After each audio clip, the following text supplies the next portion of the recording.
It's two items, Chair, Mr. It Chair. would be 5B and 5C. All right.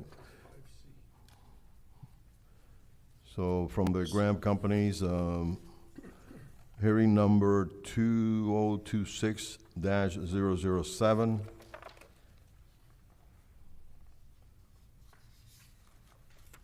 And It's on the back.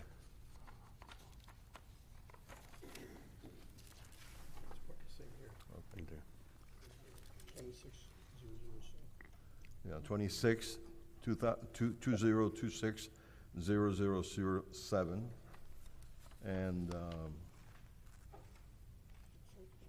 that's it. That's it. Just make a motion to defer those two. I second the motion. And I would say, need- yeah. Mr. Chair, I apologize for interrupting, that it should be to a date certain. Yes, March 10th is the date certain. Okay. Defer to March 10th. And I second the motion to March 10th. All right. So we have a motion and we have a second. Okay, calling roll on the motion to defer by Chair Senra, seconded by Board Member De La Sierra, to defer items 5B and 5C to the March 10th hearing. Board Member De La Sierra, Yes. Board Member Julia, Yes. Board Member Cruz, Yes. Board Member Leoncio, Yes. Chair Rodriguez, Vice Chair Rodriguez, excuse me, Yes. and Chair Senra. Yes. The motion is approved.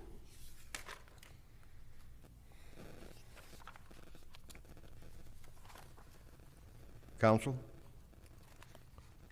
Mr. Chair, I think at this point, you've already made your motion, and you made your motion before public comments. So at this point in time, you can allow for public comments, and you can also allow for the applicant, and since he's here today, to give his presentation.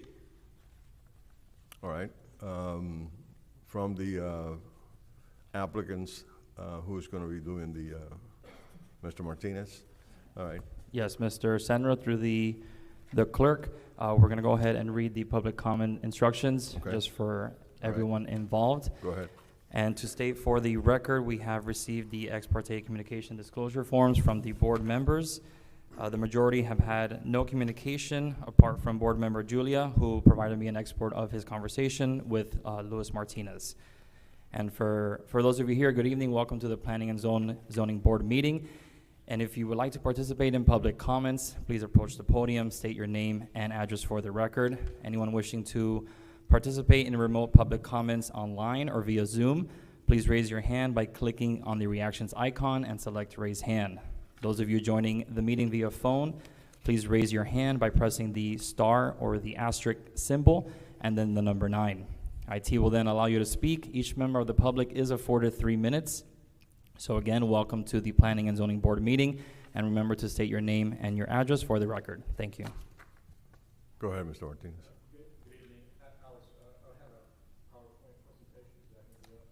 Yes, go ahead and press the button on the bottom of the mic so we can hear you. And IT, if you can, start the PowerPoint presentation on the screens. Thank you. Good evening.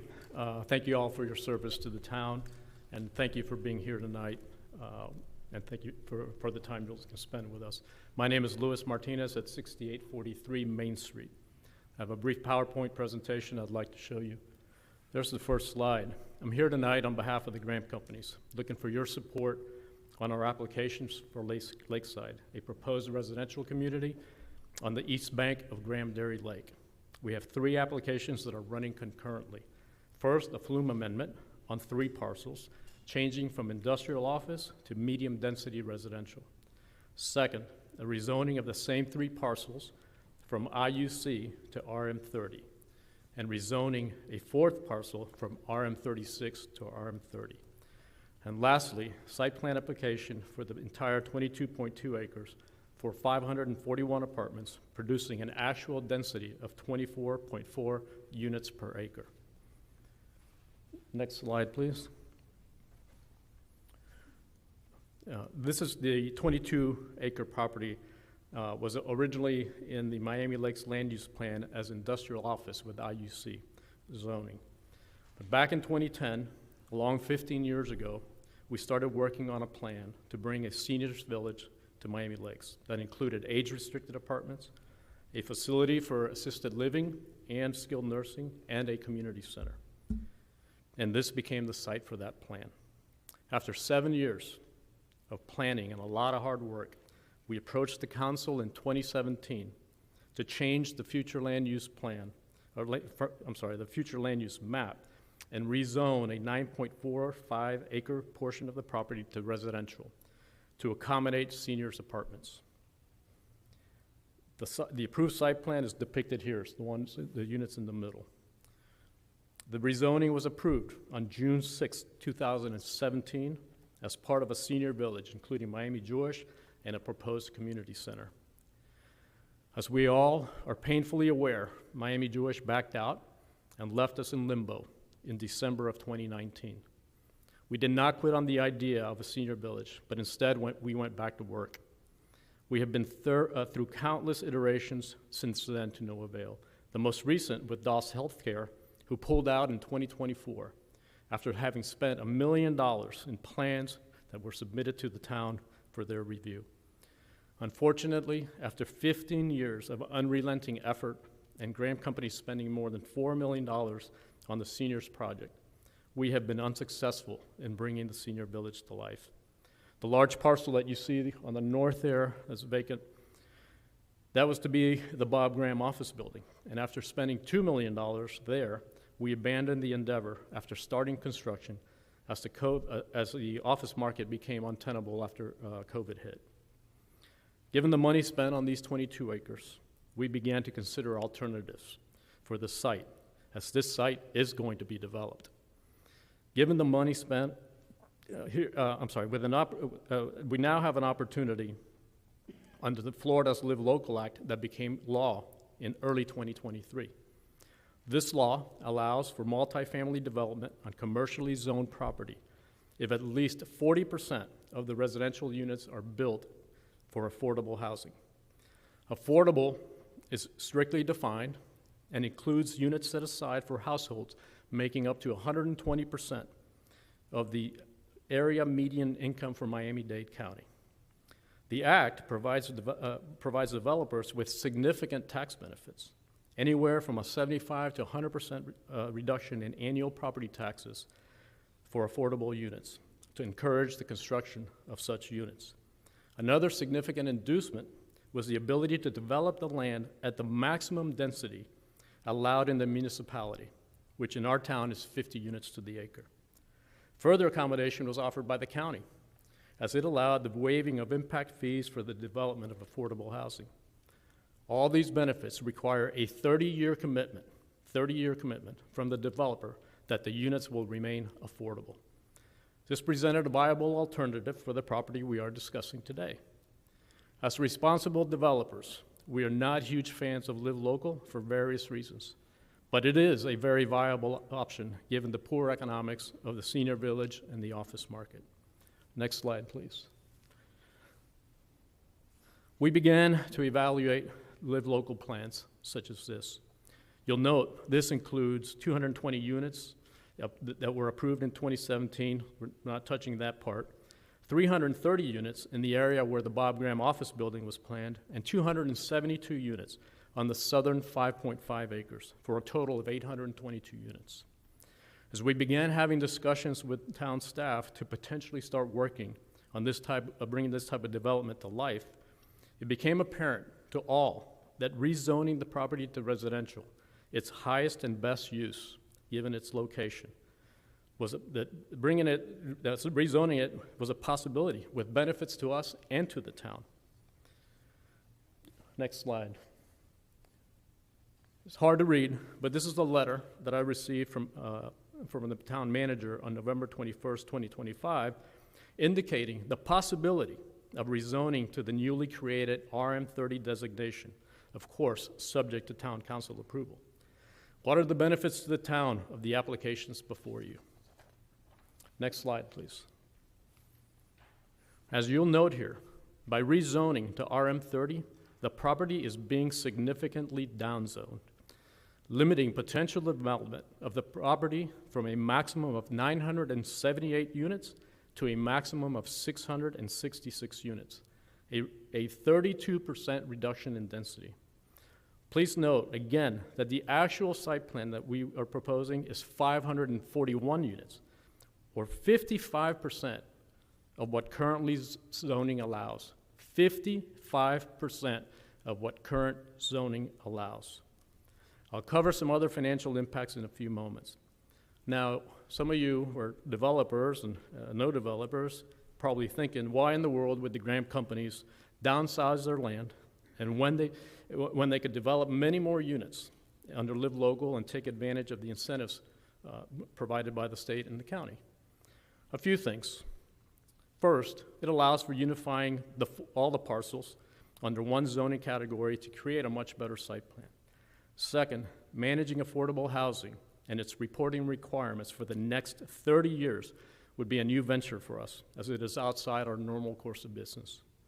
But most importantly, as we evaluated the possibilities, we came back to the Graham Company's overriding concern when evaluating a development or a redevelopment opportunity. Is this a good thing for Miami Lakes? I think this plan undoubtedly is. Next slide, please. As mentioned, Live Local provides many incentives to developers to generate affordable housing, which is needed in many communities, but it can hurt a municipality's ability to generate the taxes to keep the same community thriving. As you can see here, impact fees from the proposed project would generate substantial payments to the town and the county. These impact fees would be significantly reduced, if not waived, under the county's affordable housing guidelines. Annual property taxes to the town from the proposed development would also be substantial. Under Live Local, the town's portion of ad valorem taxes would be drastically less, as all affordable units would be eligible for a 75% to 100% exemption, depending on the level of affordability. Overall, the proposed development is more beneficial to town residents than the alternative provided by Live Local. And contrary to popular belief, my wife and I, as well as my 3 kids and their families, are residents of the town of Miami Lakes, proud residents of the town of Miami Lakes. Now we get to the proposed site plan. Next slide, please. In consultation and cooperation with the town's planning staff, we have produced what we think is a special development. 222 one-bedroom apartments, 244 two-bedroom apartments, and 75 three-bedroom apartments to meet the needs of Miami Lakes families. We've utilized the site well, but not overburdened it, as the proposed RM30 zoning allows for 666 units, or 125 more than what we propose. As you'll note in the drawings, the buildings fronting on Commerce Way have been brought close to the road to enhance curb appeal to those walking, biking, or driving by. Parking has been placed such that it is not visible from outside the complex. And although zoning allows for 5-story buildings, all the buildings along Commerce Way have been designed to 3 floors to minimize the external impacts. To make the site more interesting, we did add 2 buildings at the max allowed 5 stories, and then the rest of them are 4-story buildings. Amenities will include a resort-styled pool, clubhouse with work-from-home offices, a fitness center, dog park, shaded green spaces, and more. The community will have 1 main entrance on Commerce Way and 2 additional exits, one on the north end and one on the south, to improve connectivity. Next slide, please. The buildings were designed by Roger Fry, the architect who did 6600, Crescent House, and has been working with us since 1995 and knows Miami Lakes well. The buildings are highly compatible with the surrounding area and keep with the proven concepts that make Miami Lakes special, including tile roofs and lush landscaping.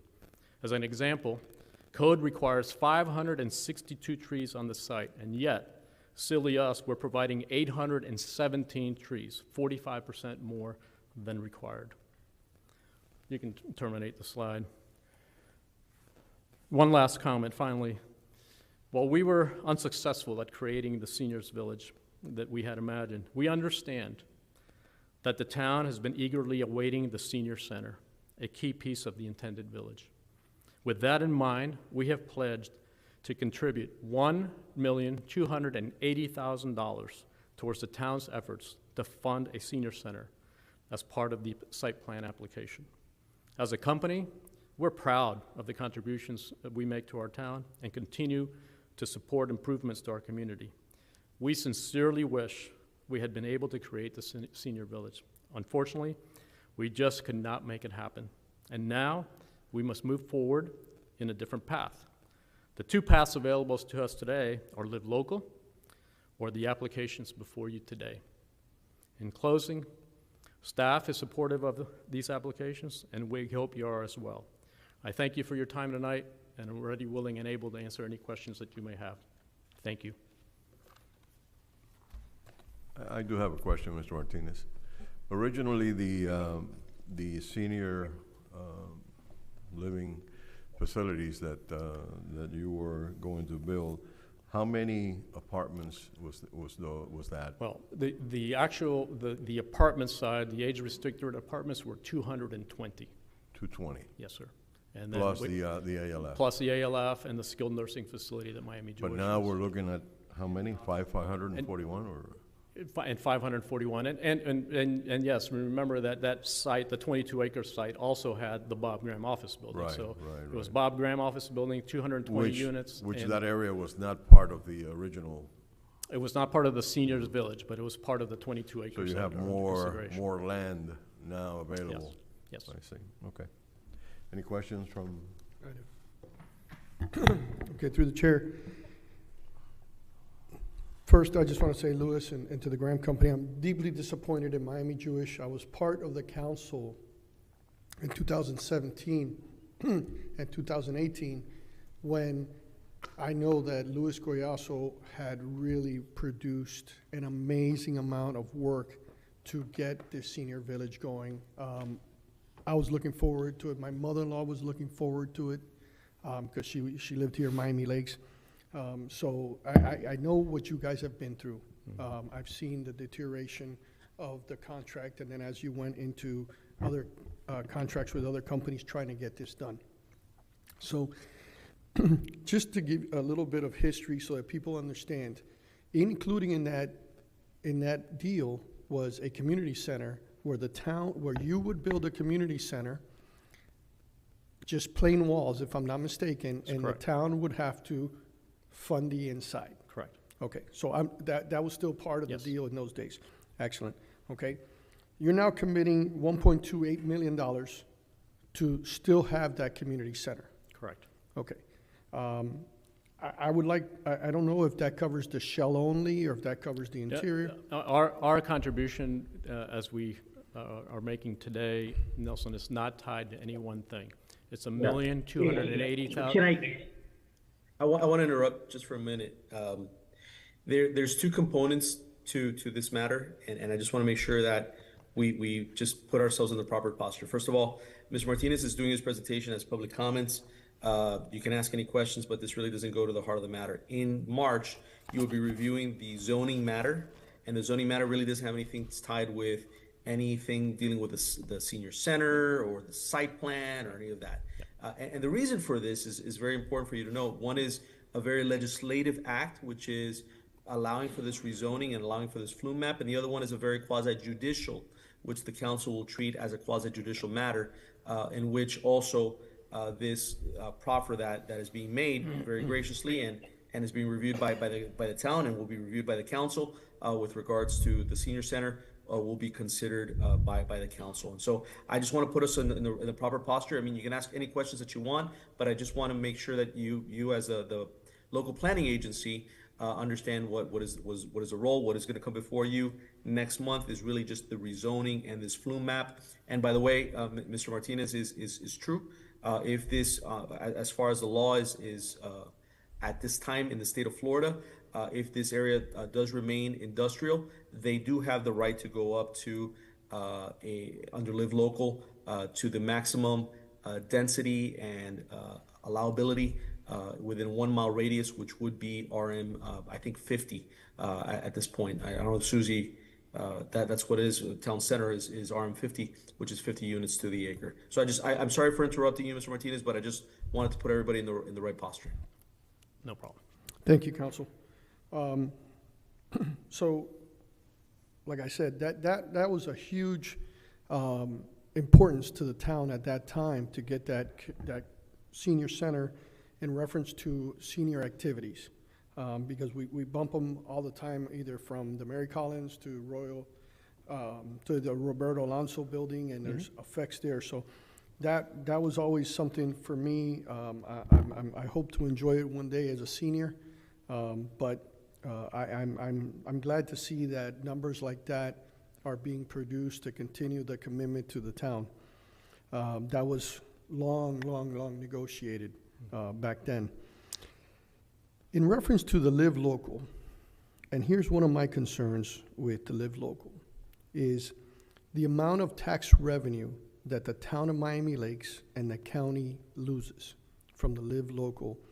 When we're talking about 75 to 100% tax reduction that is eliminated from the town budget, from the town receiving these tax dollars and these impact fees because of the Live Local law, which means that at 50 units per acre, we're still talking about 978 units, Yeah. right? Yeah, well, I don't get lost too much in the weeds, Nelson, but the number that I put up there for maximum is based on how it's zoned today. Right, So part of the RU50. part of the parcels are RM50. Right. And, I'm sorry, RM36, and then part of the parcels are IUC. The IUC parcels could go to 50. The RM36, when I did that calculation, it's just staying there. Obviously, we're talking but about yes. significant amount of Yeah. numbers. And yes, as I put those numbers up, the, impact fees are substantial and the taxes are substantial. Right. And yes, the tax incentives to do affordable housing would preclude the payment of those taxes to the Right, town and to the right. town. Correct. And what concerns me about those type of numbers of allowable units under Live Local and the tax reduction is the impact to infrastructure in Dade County. We don't run our own fire service, okay? Dade County runs our fire service. Right now, Dade County is behind over 30 units, and they're trying to catch up. And if any, and the public listening and the public here, the county, is a mess in reference to their budget and $400 million in revenue loss and looking for that money and budget cuts and all kinds of stuff going on in the county. Now we're gonna reduce the tax money, increase service by double, because if you go to 978, it's almost twice, with a 1.83 or whatever it comes out to, of 541 units. And you still get the units, and you don't get the tax revenue, which are my major concerns. I have no problem with Live Locally. I have problems with the Live Locally impact on the tax burden that it puts on the rest of the taxpayers in Miami Lakes, because we're now burning those tax dollars that the developer and the property is not producing because of the Live Local laws. So that's my concern with the Live Local housing issue. If it was just, it's just a terrible law in the sense of it's not designed for, it's designed for the local residents to pick up the impact, and that's what I'm against, right? Because it would raise our taxes to continue to do that Live Local locally here in Miami Lakes if you did this project under Live Local. So those are my two big issues, is the amount of tax reduction that we would have. We'd still have the burden on the units if you go with Live Local. We'd have double the amount of housing on the property, which you're gonna build anyway, because you have the right to build, and that's not gonna stop. And those of you that don't know, and those of you that are listening from home, you do your research. Developers have the right to develop their land. We, as town residents, would like that 571 to be a lower number. That's up to you and your company and everything else, and you deals with the town. I would like to see that number lower. I know that there has to be a specific number when it comes to business, and that I'm not gonna get into those weeds with you, but I think that's what the town of Miami Lakes residents are looking for, a lower number than 571. You've brought it down significantly from what you can build, and I'm with you. But the two impacts, the senior center gets built on the property, which is huge for the town, for the seniors, and then the 75 to 100% reduction on some budget and impact fees. Those are really concerning numbers because that impact continues to rest on the rest of the Miami Lakes residents if you go live locally. Agreed. So those are my two biggest concerns that I have. You know, I understand the proposed 571. I'd rather have that number a little bit less, but. It's 541. It's 541. We just cut 30 units. There you go. I'm sorry. 541, and thank you for letting me try to bring a little brief history because I was part of that original negotiating deal to get that senior center and the ALF We share the facility. pain. Yeah. I'd like to make a point to this. There's something you didn't bring up, that by reducing the amount of units, you're gonna reduce the amount of traffic and trips per day, per unit. So you're gonna, by doing what you're proposing to do, you're gonna reduce it by close to 1,500 trips out of You know, that area per day. Yeah, And you should bring that up in your proposal, that's extremely Yeah, important. you know, traffic always gets a little bit, it's wonky the way it's calculated and stuff, but we do have, and it is public record, we submitted a trip generation study to the town that says, all right, what would trips generate based on current zoning, and what would trips generate based on what we're proposing, and the numbers are staggeringly different, yes. Yeah, I'm just saying you should I go bring back- that up in your proposal. And I just want to reiterate one thing. What's good for Miami Lakes is generally good for the Graham companies, and what's good for the Graham companies is generally good for Miami Lakes. We are very conscientious about what we do, and this is not a whim. We've thought it through very carefully as to what to do here, and I think this ameliorates some of Mr. Rodriguez's concerns and some of the concerns from the town staff as we began to talk through the live local implications.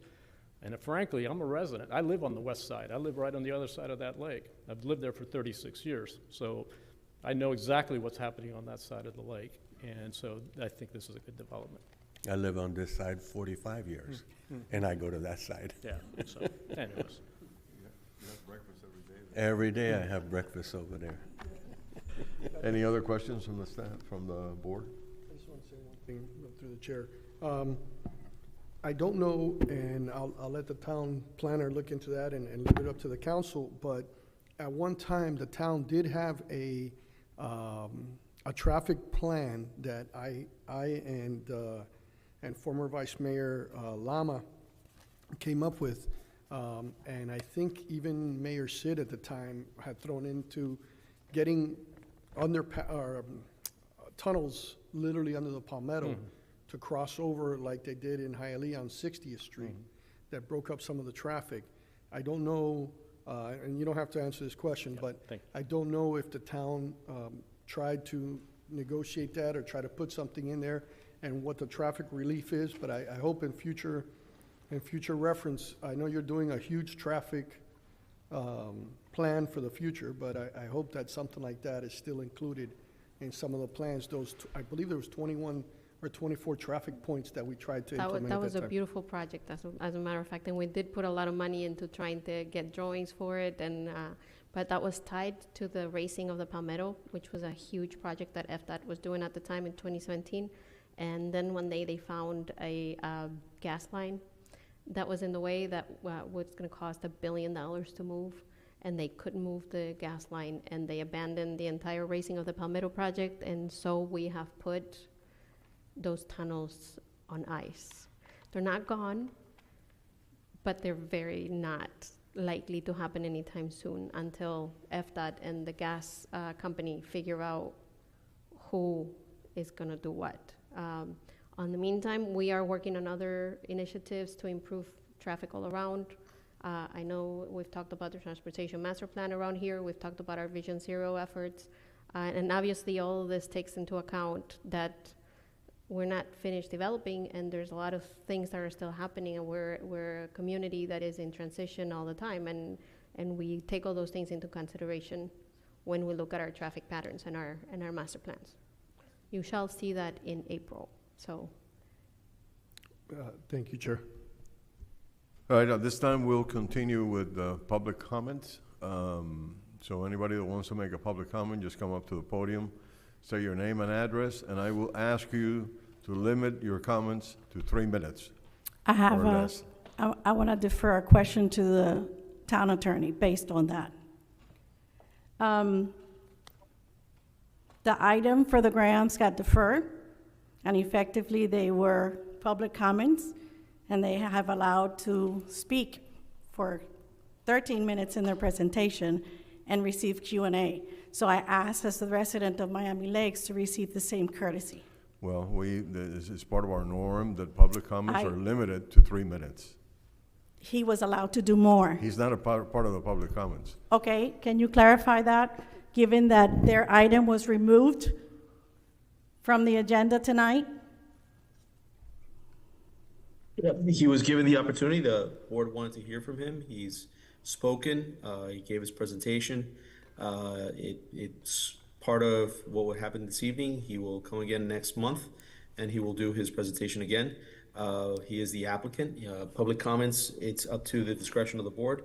The rules do state that they are 3 minutes that are allowed. Okay, but correct me, I guess we can go back to the tape, because you did say, when you were about to ask the Q&A, you did go on record stating that because this had been moved. Tonight is not a public hearing. There's no public hearing. It's just public comments. If you would like to give your public Public comment, I think comments. the chair has spoken. It's 3 minutes. So 3 minutes. And please state your name and address for the record. Thank you. My name is Susana Herrera, 14970 Dumbarton Place. First of all, I want to say that I appreciate the town of Miami Lakes setting aside this so that people can come and educate themselves and address everybody accordingly. I'm going to do a quick summary here. I'm going to ask for your patience, but I'm going to remind everybody what brought this senior center and what changed the original zoning. That was a very emotional process that changed the zoning of the existing item now. This happened on April 18, 2017, and I'm going to remind everybody. During this council meeting, the Honorable Senator Bob Graham added clarity to this historical perspective, reminding everyone that Miami Lakes was first known as Newtown. He further explained that the name was derived from an urban phrase often used in urban planning when a town was built from scratch in a way in which all of the residents' needs are integrated and considered to ensure quality of life for the community, its resident. Take the time to listen and remind yourself how you voted about this. And I'm gonna publish this a lot more. But going on the local, live local, first of all, it's an option of the developer to do it or not to do it. So if the grants wanna lose 70% of their revenue, they're welcome to do it. Furthermore, live local does not equate to low income.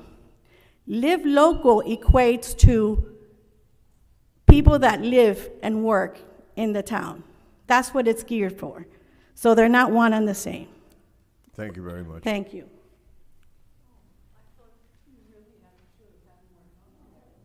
On that note, through the chair, for the record, we did receive online public comments or via email that was provided to the board members as well from Maria Bricero, Herrera Rodriguez, Eduardo Betancourt, Susana Herrera as well, Hope Reynolds, Enid Lomax, Mario Pinera, Maria Figueroa Rodriguez, and Ocasio Aguiar, all opposed to the items. Thank you.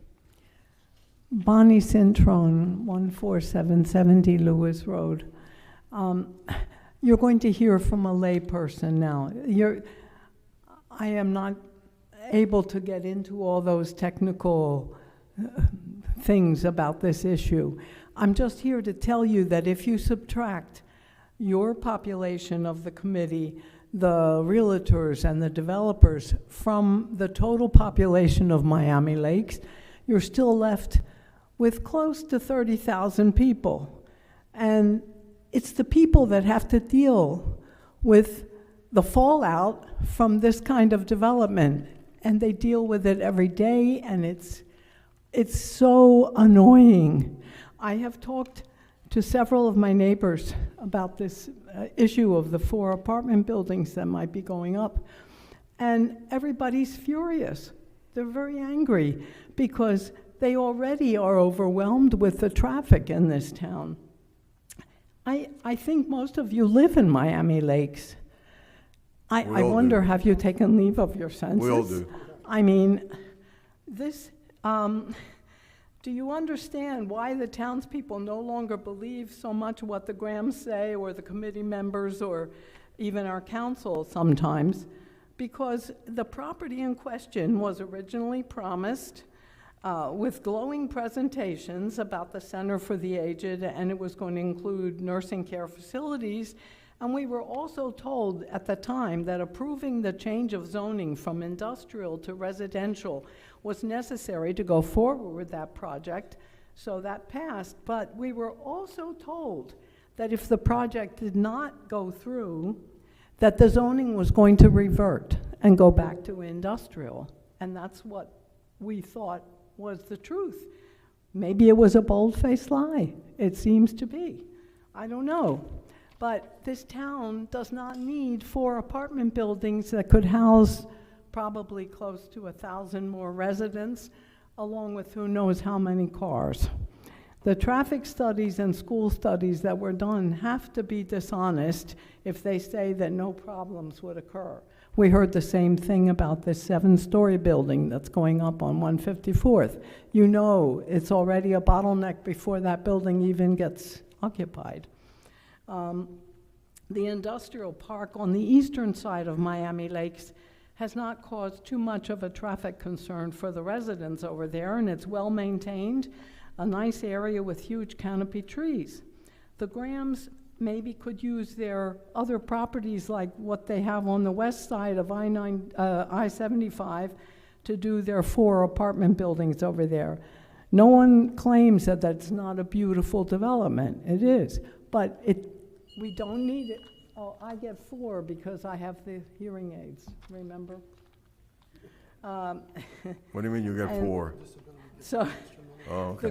the greed of the developers, coupled with the cooperation of our politicians who hope to curry favor and maybe get support for their careers by granting permission for these monstrous projects, is killing whatever's left of our town. Please consider also that the news for South Florida now, we're under a severe drought, and they have said that the groundwater has been receding. Things are getting bad there. So the last thing that we need is more apartment buildings and more people, just to be siphoning more of our natural resources. So I'm begging you to return the zoning to industrial. There'll still be profit for developers, and still maybe more taxes coming into the commissioners, the county, the council, excuse me. Thank you very much.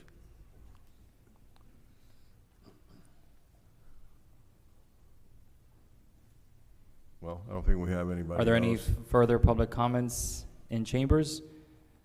Chair, there are no online public comments at the All moment. right. Okay, at this point then, we'll move to our, Mr. Chair, one correction, the clerk missed. Sorry, one more public comment. You have one more. Okay, I wasn't seeing the raised hand. We go ahead and allow Mr. Pellegrino. I just want to Appreciate mention that, one second, Mr. Pellegrino, that when the clerk read the letters that we were sent, emails, he missed Ms. Maria Santelices. She also sent an email. So I Santanides, just want to okay. make sure that it's on the record. Thank you. Okay, Mr. Pellegrino, go ahead. You have 3 minutes. Thank you very much. This is Frank Pellegrino, 14851 Lewis Road, Miami Lakes, Florida. I just want to echo the sentiments of the 2 previous speakers, especially the first. This item was deferred until March 10th at the beginning of the meeting, and yet the presenter was allowed to give his full pitch and also receive helpful commentary and feedback from certain members of the council as to his next presentation on the 10th. That's absolutely unacceptable, especially in the face of a public meeting. Secondly, I'd like to appreciate the affordable housing aspect of the grant companies. It's an admirable effort, but at the same time, I think there needs to be a deeper dive into what exactly they're profiling, let's call it, and checking out if tenants equates to when it comes to actually encouraging diverse housing.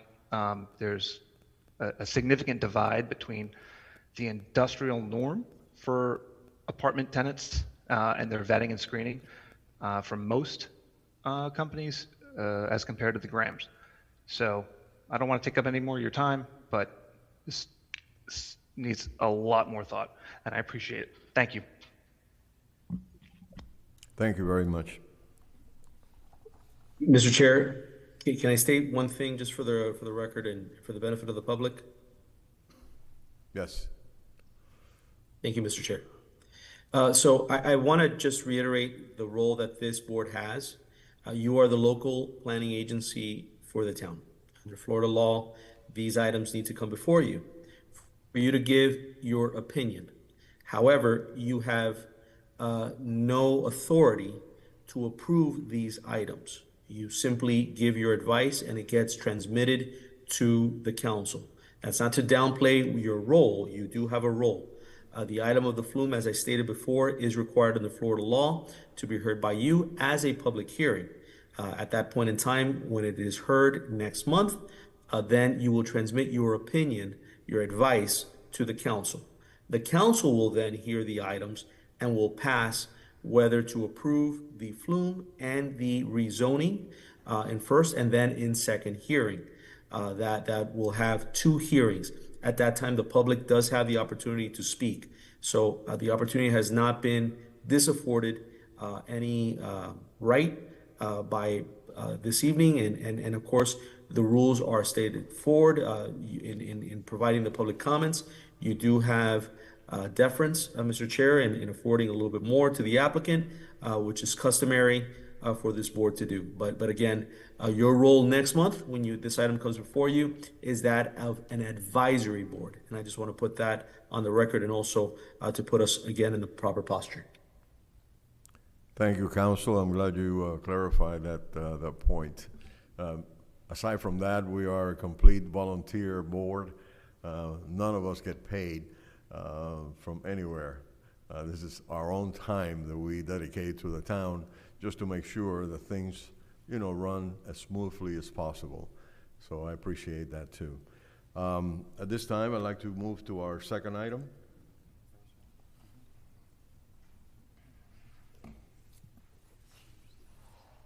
Yes, the second item that you're going to hear, and I'm going to ask Susanna to help me out a little bit since I'm not there. And by the way, I'm in Tallahassee representing the town with the other elected officials. Today's date day, so we're doing work here on behalf of the town with state legislators.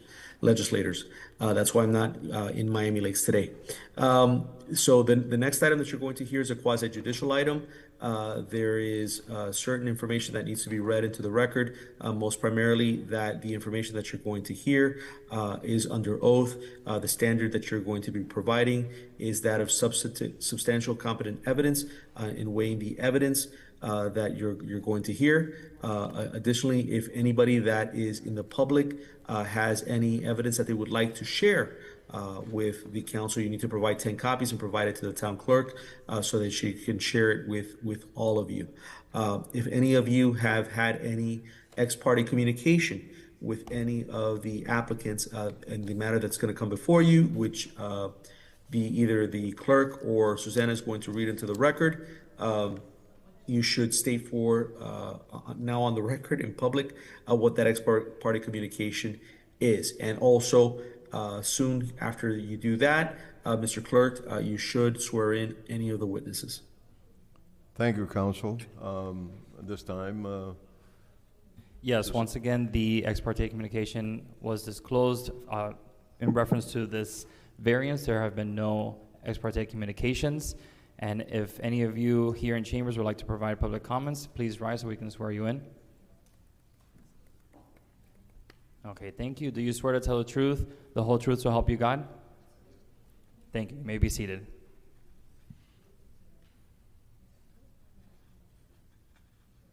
Mr. Clerk, can you read the item into the record?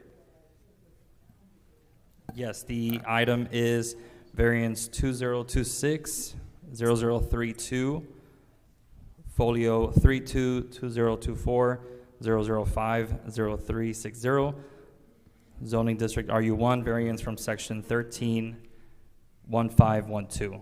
Applicant Antonio Valeri. And as provided in our rules, we will hear from the town first. Yes, good evening, board. This is Justin Telleria, the town's transportation coordinator. And I'm just gonna read into the record the applicant's two variances. The hearing number is BARH 2026-0032. Antonio Valeri, folio 32-2024-005-0360, 6330 Lake Champlain Terrace. And the applicant is requesting two variances. One is to allow a swimming pool with an infinity edge and catch basin to encroach 6 feet 6 inches waterward of the top of the slope. And then the second variance is to allow a swimming pool with an infinity edge and catch basin to be placed waterward of the top of the slope, period. And the applicant is proposing to build a pool encroaching 6 feet 6 inches waterward of the tie line to accommodate a 12-foot by 22-foot pool. And the proposed location and configuration of the pool, from what we could tell, were limited by 2 specimen shade trees on the property, which prevent orienting the pool parallel to the main structure. And the 2 trees are located at the center of the rear of the property, straddling the tie line. And the staff is recommending approval with conditions to leave the plan substantially consistent with the one submitted of the approval, and also the decking waterward shall be limited to 225 square feet. And lastly, of the conditions would be to additional landscaping as approved by the planning and zoning staff shall be provided along the side of the pool facing the lake to screen the pool and deck from the retaining wall. And that's it. This time we'll open it for questions to the staff.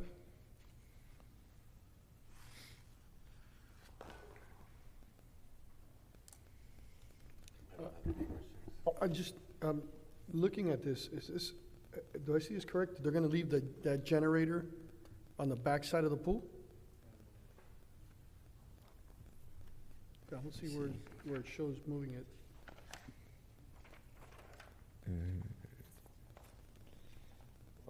Yeah, the picture shows it right. Yes. in the It's spot. gonna be left there, but Yeah, it'd be up to the building department to have it right, moved right, right. around. Yeah, that's what I'm, Mhm.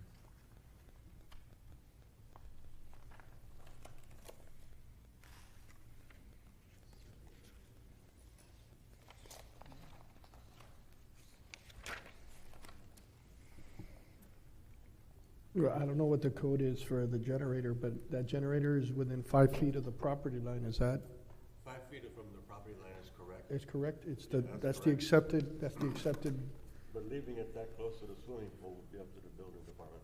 yeah, okay. Any other questions?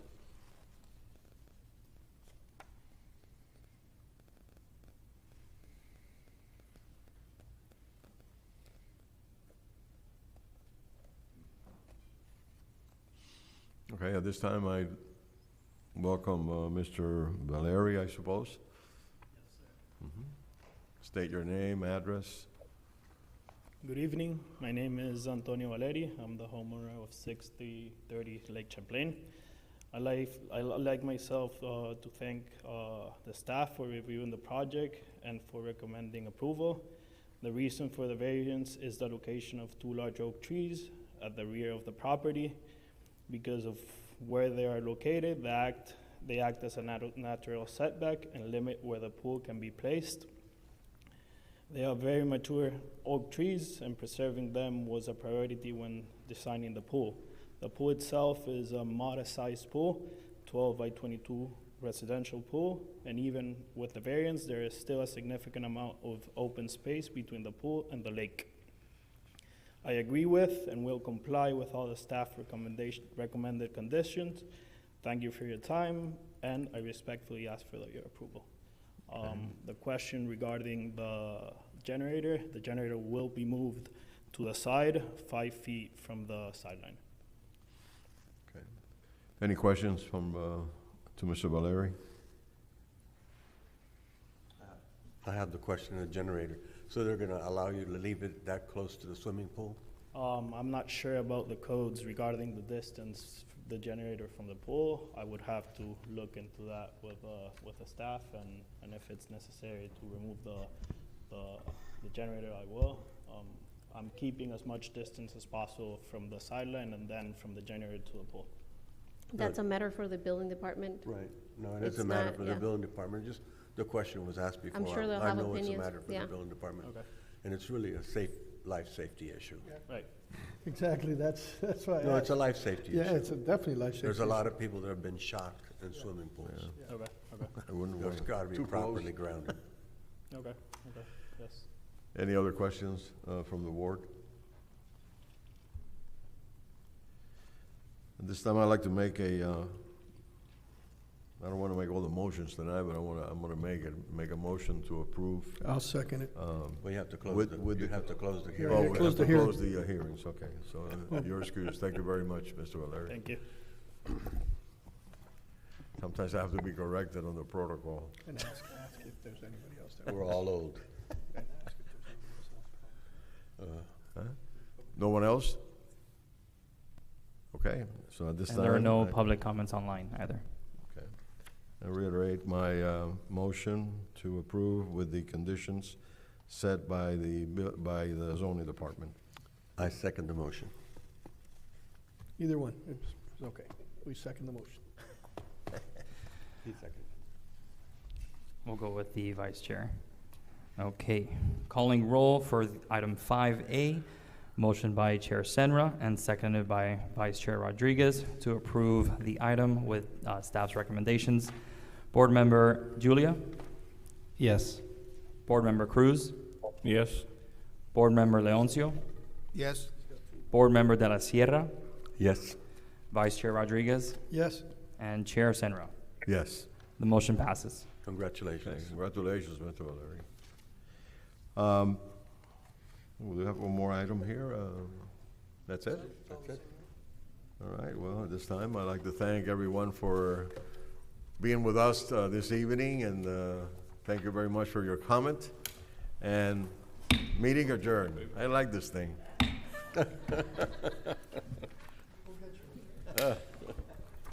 Just don't hit us in the head.